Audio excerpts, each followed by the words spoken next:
Is it time to hit the panic button on the 0-3 Cincinnati Bengals? Now, look, when teams kick off the season losing every game for the first 3 weeks, it doesn't really work well in their favor. Only 6 teams have made it to the postseason when they have lost their first 3 games of the season. In the last 25 years, only the 2018 Texans have managed to make Damn. it to the postseason.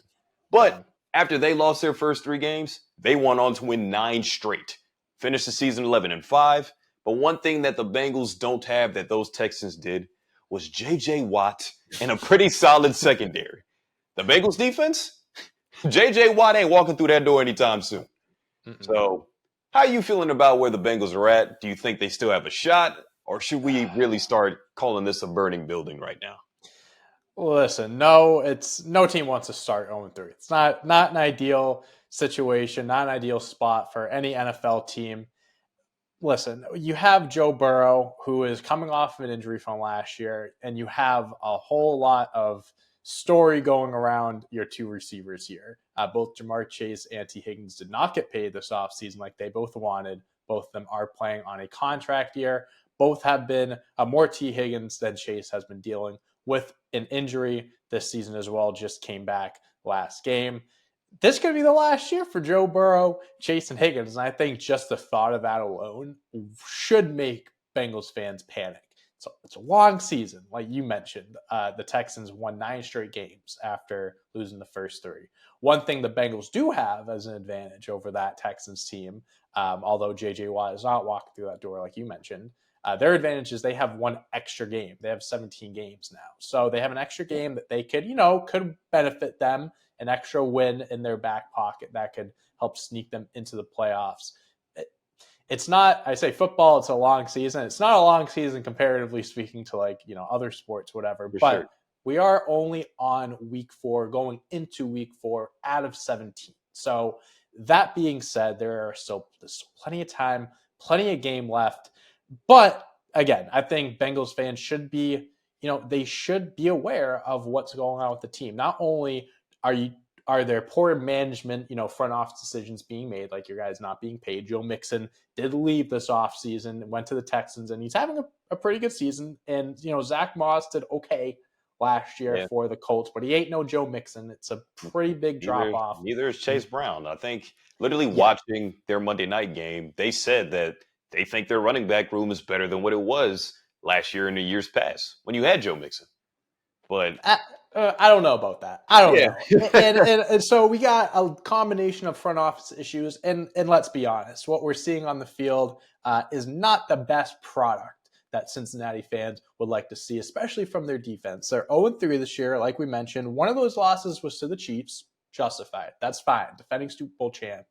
The other 2 games that they lost were to the New England Patriots and more recently, the Washington Commanders with a rookie Jaden Daniels taking charge there. Now, let's look at it, okay? The Patriots and Commanders are considered to be the two of the worst teams in the league, should finish with 2 of the worst records in the NFL. I think the Commanders might be okay. That was before the season started. That's what we were looking at. Oh, for sure. Now the season started and stuff. We're seeing more of Jaden Daniels, what he can be, whatever. Going into that, you lose 2 games to teams that are considered to be 2 of the worst, right? But one of those games, more recently to the Commanders, you gave up a whopping, let me look, just so I'm correct here, 38 points to the Washington Commanders on a primetime football game. Jaden Daniels has looked great to start the season, his young career. But if Jaden Daniels is breaking records 3 games in against your defense, I think there's a discussion to be had that your defense is not holding their weight so far, because they're killing them. They've given up 16 points to the Patriots, which doesn't sound like a lot, but it's the Patriots. 26 to the Chiefs and 38 to the Commanders. The defense needs to take a big step up. The offense needs to put it together. Joe Burrow, he needs to ignite these guys. Jamar Chase did have a good game against the Commanders, but again, T. Higgins involved, Chase involved. Hopefully the contracts somehow get figured out and stuff so they can stay together. But as of this moment right now, if I'm a Bengals fan, Jerry, I'm slightly panicking. You should be. To piggyback off of what you just said, I think the offensive kinks or whatever there might be, I'm not worried about.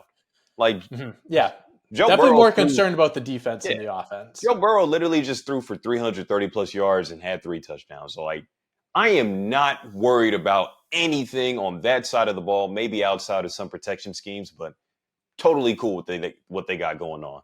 Jamar sat out a lot of camp. His chemistry with Joe will get back there. They've already been playing their whole careers to this point together anyway. So I'm not worried about him or T. Higgins or anybody. But yeah, the defense, like we talked about, is terrible. They have one of the worst rush defenses in the league. They have an okay pass defense by the numbers, but after seeing them get picked apart by a rookie QB, no disrespect to Jaden Daniels, he's leading the league in completion percentage. This guy is amazing. He is box office. He's who you want to watch for sure. Consider me a huge fan. I was already a fan of him back at Arizona State before he transferred to LSU and all that stuff. But now I'm happy to say that's my favorite QB in the league right now. Absolutely. But the defense from what the Bengals had in the Super Bowl in 2022 against the Rams was a whole lot better. What we saw in the 2021 season was a whole lot better. That's how they upset the Chiefs to get to the Super Bowl. It was on that side of the ball where they made Patrick Mahomes uncomfortable. Everything wasn't an easy seam throw for Mahomes at that time. What we're seeing so far this season, Jacoby Brissett found success against that defense. Mm-hmm. Patrick Mahomes found his success against it fine. Like, again, we expect that, or if it doesn't go out that way, it's like, all right, it's the Chiefs. They find a way to beat most people in the league. Right. When you give this up, no disrespect to what the Commanders were or are now, but historically in these last few seasons, they've been terrible. They have the weapons now to actually figure it out, but Terry McLaurin has been a staple in that offense, found a way to, find a way to put up 1,000-yard seasons on through the air like forever. By the grace of God.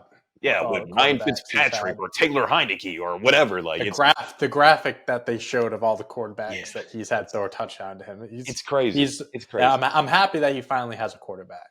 That can work with him here. I'm just looking at the Bengals on that end of the field though, and hey, you guys are the reason why you guys are 0-3, and you're the reason why that I can't really see them making it into the postseason or at least winning their division. If you want to start on a smaller scale, because Pittsburgh is 3-0, which is crazy.